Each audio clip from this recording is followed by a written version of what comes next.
بسم الله الرحمن الرحيم. اللهم صل على محمد وعلى آل محمد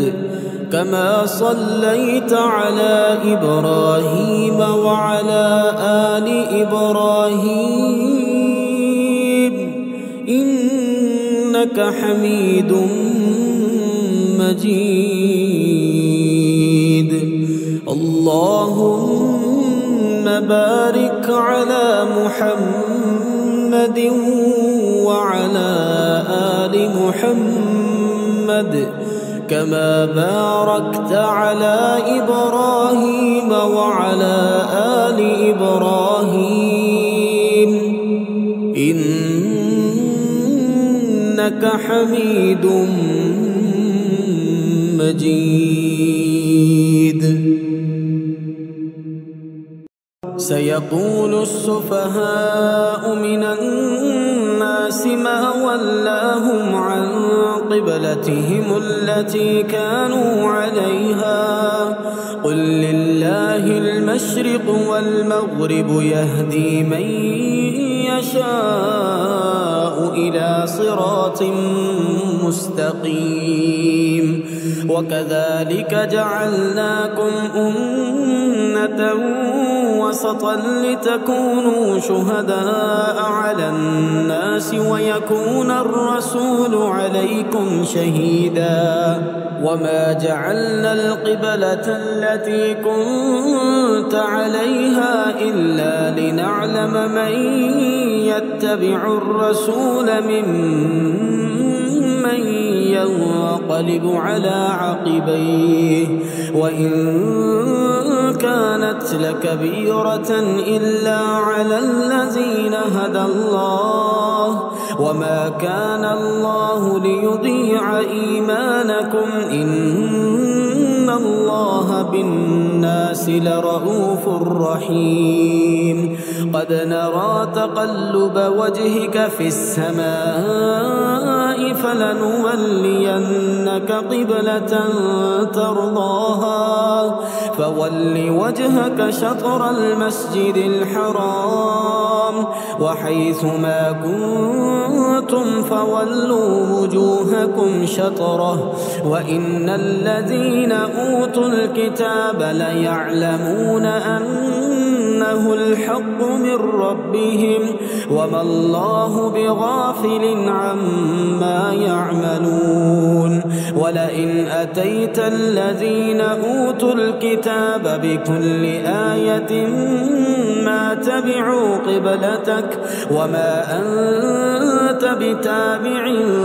قبلتهم وما بعدهم بتابع قبلة بعض ولئن اتبعت أهواءهم من بعد ما جاءك من العلم إنك إذا لمن الظالمين. الذين آتيناهم الكتاب يعرفونه كما يعرفون أبناءهم وإن فريقا منهم ليكتمون الحق وهم يعلمون. الحق من ربك فلا تكونن من الممترين ولكل وجهة هو موليها فاستبقوا الخيرات أينما تكونوا يأت بكم الله جميعا إن الله على كل شيء قدير. ومن حيث خرجت فول وجهك شطر المسجد الحرام وإنه للحق من ربك وما الله بغافل عما تعملون. ومن حيث خرجت فول وجهك شطر المسجد الحرام وحيث ما كنتم فولوا وجوهكم شطره لئلا يكون للناس عليكم حجة إلا الذين ظلموا منهم فلا تخشوهم واخشوني ولأتم نعمتي عليكم ولعلكم تهتدون كما أرسلنا فيكم رسولا منكم يتلو عليكم آياتنا ويزكيكم ويعلمكم الكتاب والحكمة ويعلمكم ما لم تكونوا تعلمون فاذكروني يذكركم واشكروا لي ولا تكفرون يا أيها الذين آمنوا استعينوا بالصبر والصلاة إن الله مع الصابرين ولا تقولوا لمن يقتل في سبيل الله أموات بل أحياء ولكن لا تشعرون ولنبلونكم بشيء من الخوف والجوع ونقص من الأموال والأنفس والثمرات وبشر الصابرين الذين إذا أصابتهم مصيبة قالوا إنا لله وإنا إليه راجعون أولئك عليهم صلوات من ربهم ورحمة وأولئك هم المهتدون إن الصفا والمروة من شعائر الله فمن حج البيت أم اعتمر فلا جناح عليه أن يطوف بهما ومن تطوع خيرا فإن الله شاكر عليم إن الذين يكتمون ما أنزلنا من البينات والهدى من بعد ما بيناه للناس في الكتاب أولئك يلعنهم الله ويلعنهم اللاعنون إلا الذين تابوا وأصلحوا وبينوا فأولئك أتوب عليهم وأنا التواب الرحيم إن الذين كفروا وماتوا وهم كفار أولئك عليهم لعنة الله والملائكة والناس أجمعين خالدين فيها لا يخفف عنهم العذاب ولا هم ينظرون وإلهكم إله واحد لا إله إلا هو الرحمن الرحيم إن في خلق السماوات والأرض واختلاف الليل والنهار والفلك التي تجري في البحر بما ينفع الناس وما أنزل الله من السماء من ماء فأحيا به الأرض بعد موتها وبث فيها من كل دابة وتصريف الرياح والسحاب المسخر بين السماء والأرض لآيات لقوم يعقلون ومن الناس من يتخذ من دون الله أندادا يحبونهم كحب الله والذين آمنوا أشد حبا لله ولو يرى الذين ظلموا إذ يرون العذاب أن القوة لله جميعا وأن الله شديد العذاب إذ تبرأ الذين اتبعوا من الذين اتبعوا ورأوا العذاب وتقطعت بهم الأسباب وقال الذين اتبعوا لو أن لنا كرة فنتبرأ منهم كما تبرأوا منا كذلك يريهم الله أعمالهم حسرات عليهم وما هم بخارجين من النار يا أيها الناس كلوا مما في الأرض حلالا طيبا ولا تتبعوا خطوات الشيطان إنه لكم عدو مبين إنما يأمركم بالسوء والفحشاء وأن تقولوا على الله ما لا تعلمون وإذا قيل لهم اتبعوا ما أنزل الله قالوا بل نتبع ما ألفينا عليه آباءنا أولو كان آباؤهم لا يعقلون شيئا ولا يهتدون ومثل الذين كفروا كمثل الذي ينعق بما لا يسمع إلا دعاء ونداء صم بكم عمي فهم لا يعقلون يا أيها الذين آمنوا كلوا من طيبات ما رزقناكم واشكروا لله إن كنتم إياه تعبدون إنما حرم عليكم الميتة والدم ولحم الخنزير وما أهل به لغير الله فمن اضطر غير باغ ولا عاد فلا إثم عليه إن الله غفور رحيم إن الذين يكتمون ما أنزل الله من الكتاب ويشترون به ثمنا قليلا أولئك ما يأكلون في بطونهم إلا النار ولا يكلمهم الله يوم القيامة ولا يزكيهم ولهم عذاب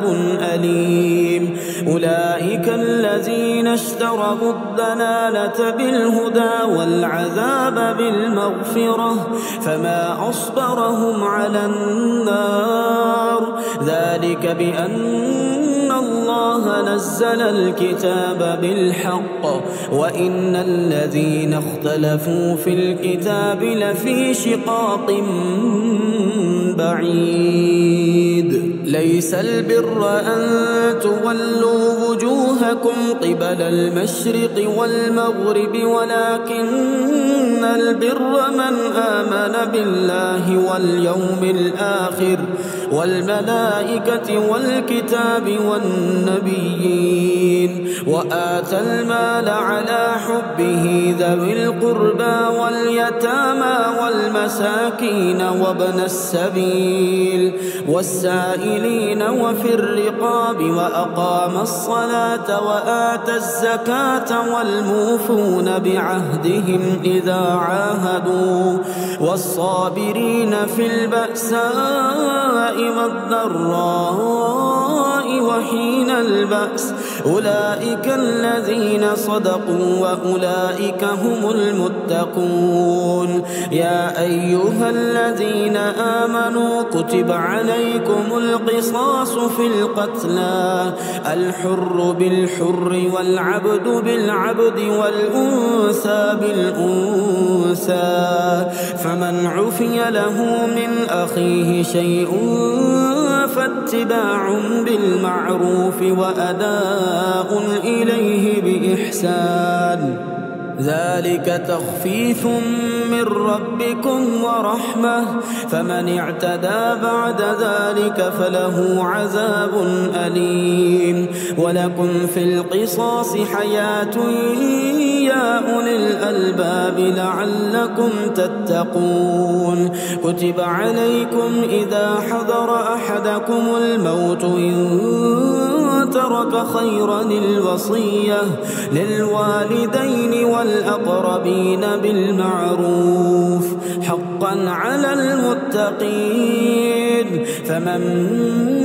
بدله بعدما سمعه فإنما إثمه على الذين يبدلونه إن الله سميع عليم. فمن خاف من موص جنفا أو إثما فأصلح بينهم فلا إثم عليه إن الله غفور رحيم. يا أيها الذين آمنوا كتب عليكم الصيام كما كتب على الذين من قبلكم لعلكم تتقون أياما معدودات فمن كان منكم مريضا أو على سفر فعدة من أيام أخر وعلى الذين يطيقونه فدية طعام مسكين فمن تطوع خيرا فهو خير له وأن تصوموا خير لكم إن كنتم تعلمون. شهر رمضان الذي أنزل فيه القرآن هدى للناس وبينات من الهدى والفرقان فمن شهد منكم الشهر فليصم ومن كان مريضا أو على سفر فعدة من أيام أخر يريد الله بكم اليسر ولا يريد بكم العسر ولتكملوا العدة ولتكبروا الله على ما هداكم ولعلكم تشكرون. وإذا سألك عبادي عني فإني قريب أجيب دعوة الداع إذا دعان فليستجيبوا لي وليؤمنوا بي لعلهم يرشدون. أحل لكم ليلة الصيام الرفث إلى نسائكم هن لباس لكم وأنتم لباس لهن علم الله أنكم كنتم تختانون أنفسكم فتاب عليكم وعفى عنكم فالآن باشروهن وابتغوا ما كتب الله لكم وكلوا واشربوا حتى يتبين لكم الخيط الأبيض من الخيط الأسود من الفجر ثم أتموا الصيام إلى الليل ولا تباشروهن وأنتم عاكفون في المساجد تلك حدود الله فلا تقربوها كذلك يبين الله آياته للناس لعلهم يتقون. ولا تأكلوا أموالكم بينكم بالباطل وتدلوا بها إلى الحكام لتأكلوا فريقا من أموال الناس بالإثم وأنتم تعلمون يسألونك عن الأهلة قل هي مواقيت للناس والحج وليس البر بأن تأتوا البيوت من ظهورها ولكن البر من اتقى وأتوا البيوت من أبوابها واتقوا الله لعلكم تفلحون وقاتلوا في سبيل الله الذين يقاتلونكم ولا تعتدوا إن الله لا يحب المعتدين واقتلوهم حيث ثقفتموهم وأخرجوهم من حيث أخرجوكم والفتنة أشد من القتل ولا تقاتلوهم عند المسجد الحرام حتى يقاتلوكم فيه فإن قاتلوكم فاقتلوهم كذلك جزاء الكافرين فإن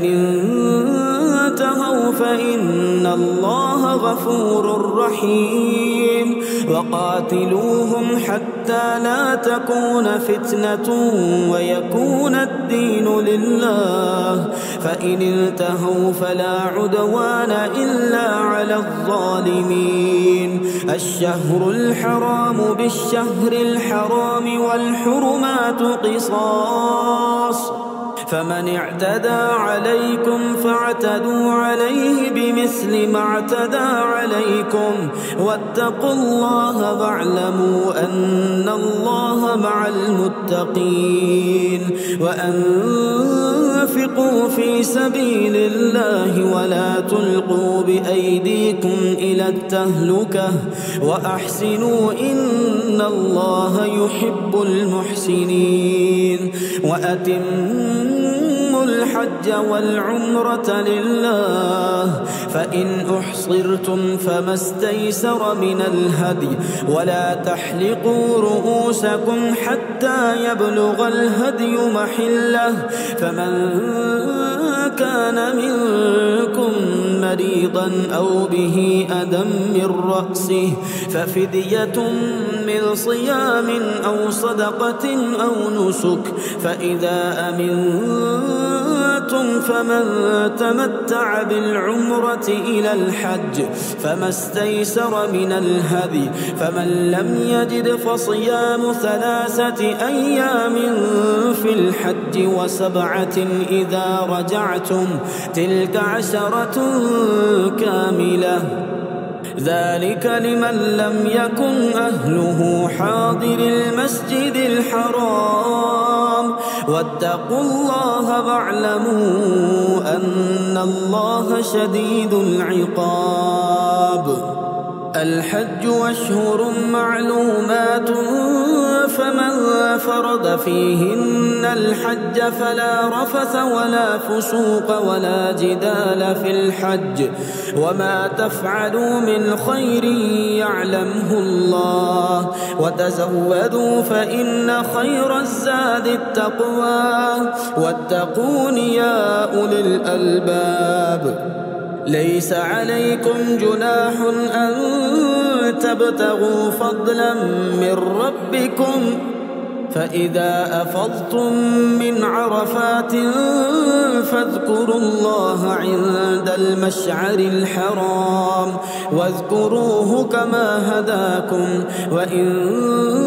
كنتم من قبله لمن الضالين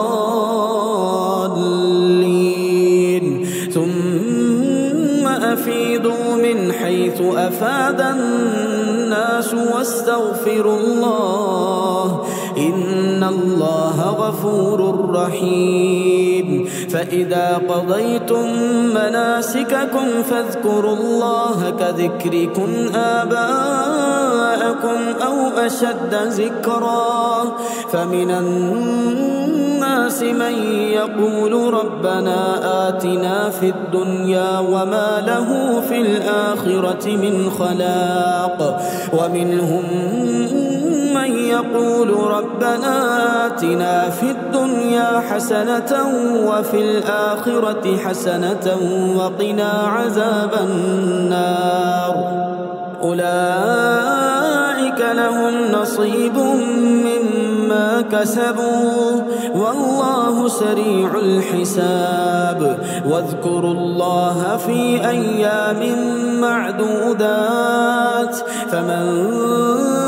تعجل في يومين فلا إثم عليه ومن تأخر فلا إثم عليه لمن اتقى واتقوا الله واعلموا أنكم إليه تحشرون ومن الناس من يعجبك قوله في الحياة الدنيا ويشهد الله على ما في قلبه وهو ألد الخصام وإذا تولى سعى في الأرض ليفسد فيها ويهلك الحرث والنسل والله لا يحب الفساد وإذا قيل له اتق الله أخذته العزة بالإثم فحسبه جهنم ولبئس المهاد ومن الناس من يشري نفسه ابتغاء مرضات الله والله رؤوف بالعباد يا أيها الذين آمنوا ادخلوا في السلم كافة ولا تتبعوا خطوات الشيطان إنه لكم عدو مبين فإن زللتم من بعد ما جاءتكم البينات فاعلموا أن الله عزيز حكيم هل ينظرون إلا أن يأتيهم الله في ظلل من الغمام والملائكة وقضي الأمر وإلى الله ترجع الأمور سل بني إسرائيل كم آتيناهم من آية بينة ومن يبدل نعمة الله من بعد ما جاءته فإن الله شديد العقاب زين للذين كفروا الحياة الدنيا ويسخرون من الذين آمنوا والذين اتقوا فوقهم يوم القيامة والله يرزق من يشاء بغير حساب كان الناس أمة واحدة فبعث الله النبيين مبشرين ومنذرين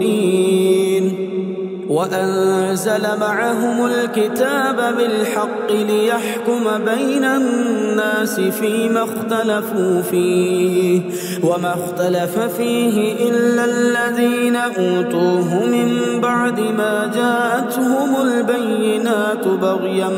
بينهم فهدى الله الذين آمنوا لما اختلفوا فيه من الحق بإذنه والله يهدي من يشاء إلى صراط مستقيم أم حسبتم أن تدخلوا الجنة ولما يأتكم مثل الذين خلوا من قبلكم مستهم البأساء والضراء وزلزلوا حتى يقول الرسول والذين آمنوا معه متى نصر الله ألا إن نصر الله قريب يسألونك ماذا ينفقون قل ما أنفقتم من خير فللوالدين والأقربين واليتامى والمساكين وابن السبيل وما تفعلوا من خير فإن الله به عليم كتب عليكم القتال وهو كره لكم وعسى أن تكرهوا تكرهوا شيئا وهو خير لكم وعسى أن تحبوا شيئا وهو شر لكم والله يعلم وأنتم لا تعلمون. يسألونك عن الشهر الحرام قتال فيه قل قتال فيه كبير وصد عن سبيل الله وكفر به والمسجد الحرام وإخراج أهله منه أكبر عند الله والفتنة أكبر من القتل ولا يزالون يقاتلونكم حتى يردوكم عن دينكم إن استطاعوا ومن يرتدد منكم عن دينه فيمت وهو كافر فأولئك حبطت أعمالهم في الدنيا والآخرة وأولئك أصحاب النار هم فيها خالدون.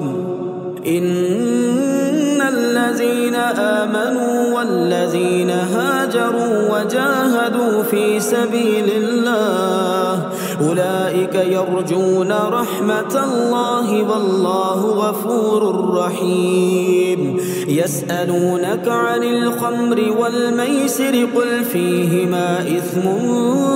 كبير ومنافع للناس وإثمهما أكبر من نفعهما ويسألونك ماذا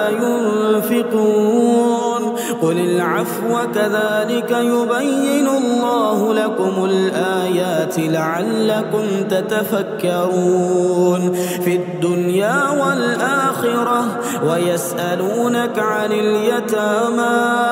قل إصلاح لهم خير وإن تخالطوهم فإخوانكم والله يعلم المفسد من المصلح ولو شاء الله لأعنتكم إن الله عزيز حكيم.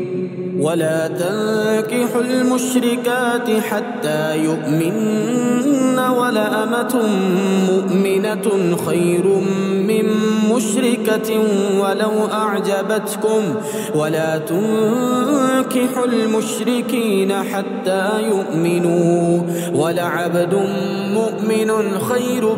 من مشرك ولو أعجبكم أولئك يدعون إلى النار والله يدعو إلى الجنة والمغفرة بإذنه ويبين آياته للناس لعلهم يتذكرون. ويسألونك عن المحيض قل هو أذى فاعتزلوا النساء في المحيض ولا تقربوهن حتى يطهرن فإذا تطهرن فأتوهن من حيث أمركم الله إن الله يحب التوابين ويحب المتطهرين. نساؤكم حرث لكم فأتوا حرثكم أنى شئتم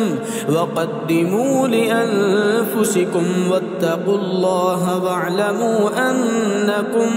ملاقوه وبشر المؤمنين. ولا تجعلوا الله عرضة لأيمانكم أن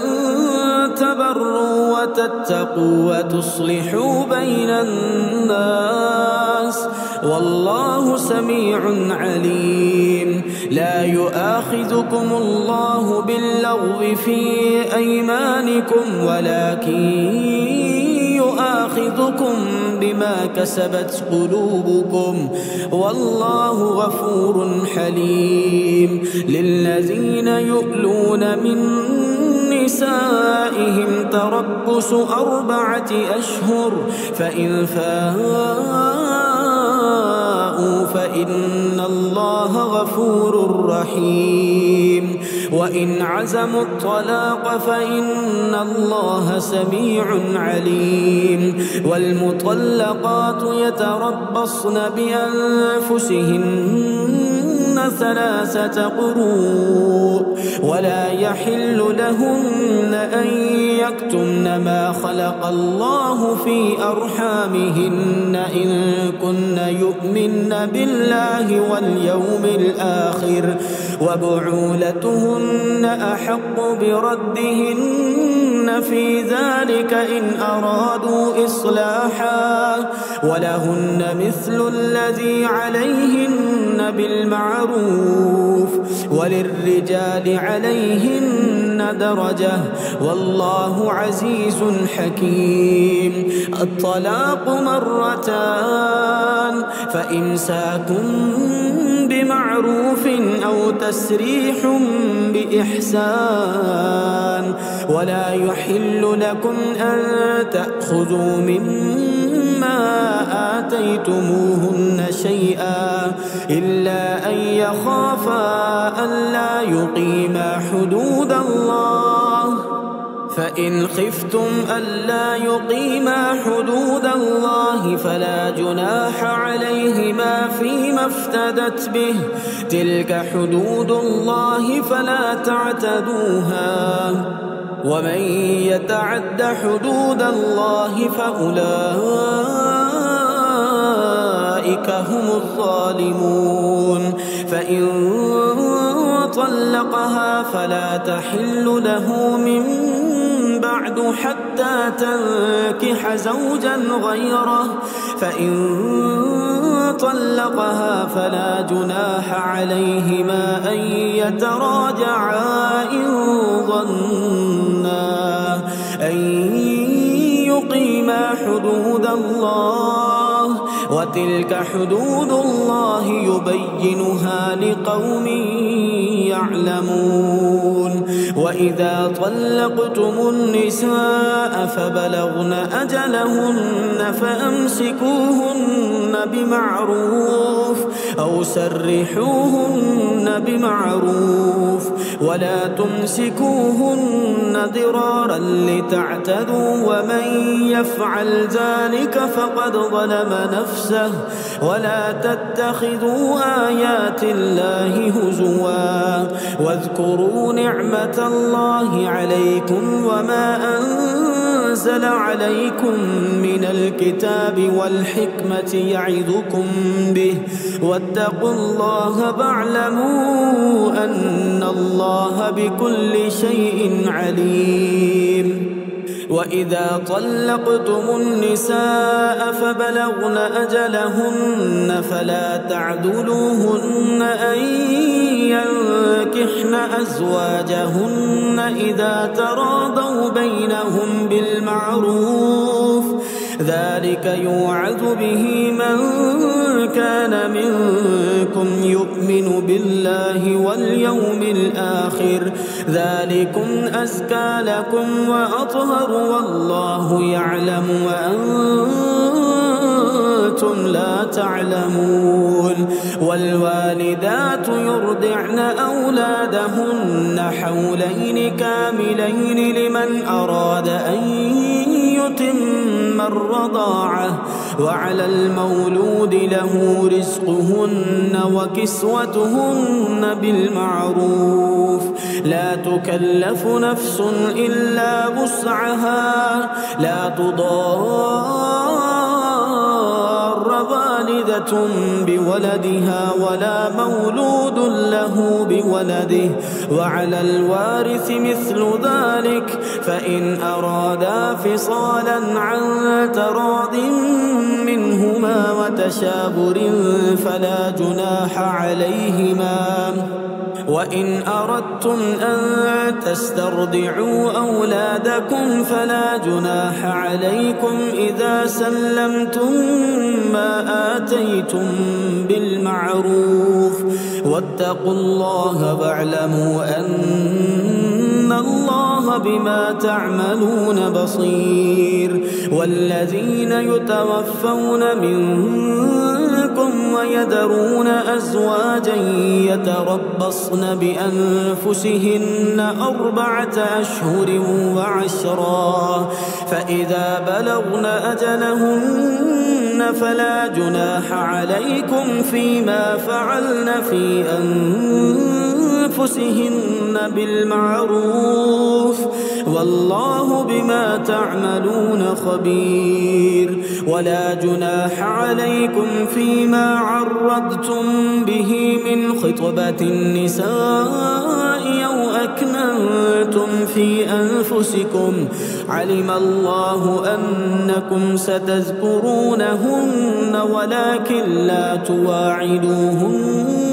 سرا إلا أن تقولوا قولا معروفا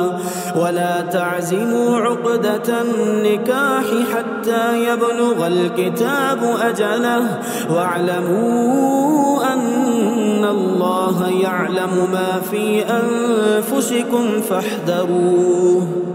واعلموا أن الله غفور حليم لا جناح عليكم إن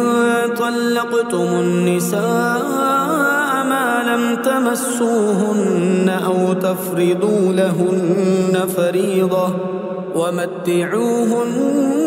على الموسع قدره وعلى المقتر قدره متاعا بالمعروف حقا على المحسنين وإن طلقتموهن من قبل أن تمسوهن وقد فرضتم لهن فريضة فنصف ما فرضتم إلا أن يعفون أو يعفو الذي بيده عقدة النكاح وأن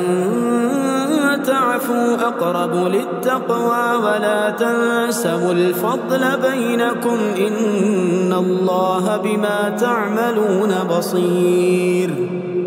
حافظوا على الصلوات والصلاة الوسطى وقوموا لله قانتين فإن خفتم فرجالا أو ركبانا فإذا أمنتم فاذكروا الله كما علمكم ما لم تكونوا تعلمون والذين يتوفون منكم ويذرون أزواجا وصية لأزواجهم متاعا إلى الحول غير إخراج فإن خرجن فلا جناح عليكم فيما فعلن في أنفسهن من معروف والله عزيز حكيم وللمطلقات متاع بالمعروف حقا على المتقين كذلك يبين الله لكم آياته لعلكم تعقلون ألم تر إلى الذين خرجوا من ديارهم وهم ألوف حذر الموت فقال لهم الله موتوا ثم أحياهم إن الله لذو فضل على الناس ولكن أكثر الناس لا يشكرون وقاتلوا في سبيل الله واعلموا أن الله سميع عليم من ذا الذي يقرض الله قرضا حسنا فيضاعفه له أضعافا كثيرة والله يقبض ويبسط وإليه ترجعون ألم تر إلى الملأ من بني إسرائيل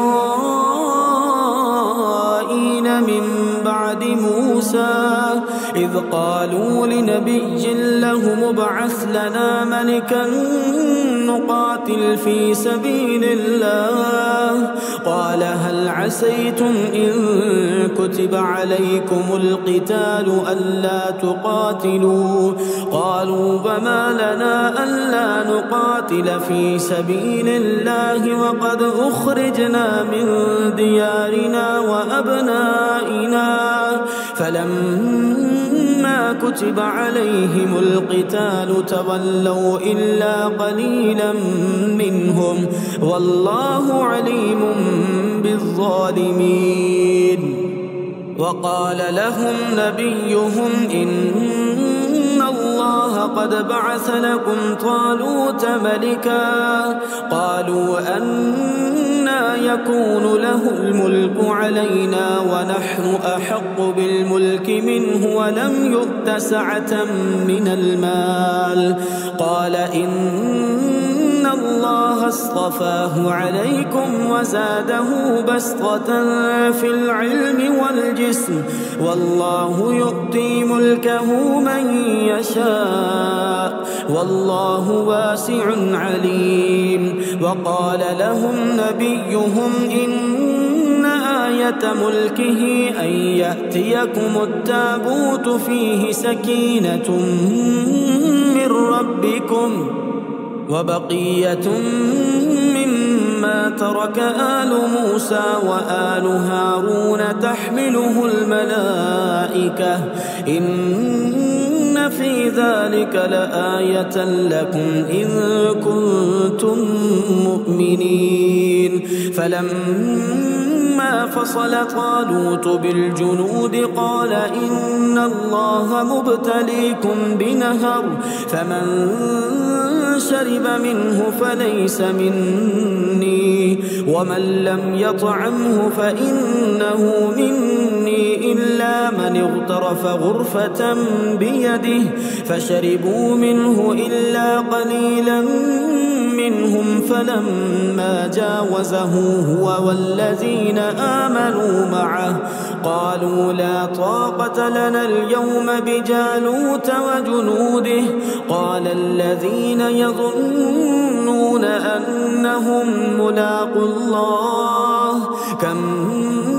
من فئة قليلة غلبت فئة كثيرة بإذن الله والله مع الصابرين. ولما برزوا لجالوت وجنوده قالوا ربنا أفرغ علينا صبرا وثبت أقدامنا وانصرنا على القوم الكافرين فهزموهم بإذن الله وقتل داود جالوت وآتاه الله الملك والحكمة وعلمه مما يشاء ولولا دفع الله الناس بعدهم ببعض لفسدت الأرض ولكن الله ذو فضل على العالمين. تلك آيات الله نتلوها عليك بالحق وإنك لمن المرسلين. اللهم صل على محمد وعلى آل محمد كما صليت على إبراهيم وعلى آل إبراهيم إنك حميد مجيد. اللهم بارك على محمد وعلى آل محمد كما باركت على إبراهيم وعلى آل إبراهيم إنك حميد مجيد.